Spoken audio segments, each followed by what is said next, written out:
Hi mga mare! Ngayon nga pala yung ating check-up sa ating malarusas na kuweba.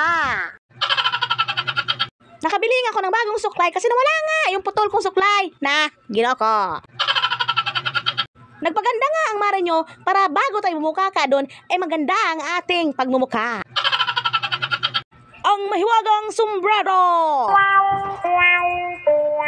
Habang bumabiyahe nga kami mga mare, kinakabahan nga ako kasi makikita nila yung aking malarosas na kuweba. Ngaron pa?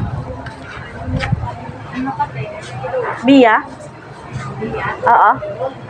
Wala tayo biya ngayon. Napabalik mo kaya ako? Kaya nga hindi ko namin nakalain, sabi ni Ma'am Bels kasi may meeting siya. Ngayon? Nagay ko ba lang number mo? Meron! Nagbigay ako number sa'yo. Doon sa application. Yung sa application. Sayang naman, walang check-up ngayon. Hindi nila makikita yung aking malarosas na kuweba. At dahil sa Lunes pa daw ang check-up, ayan, humigop tayo ng humigop ng sabaw ng buko.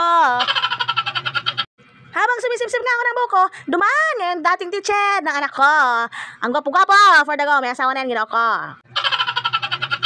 O siya, mga mare, atet kuya, thank you for watching.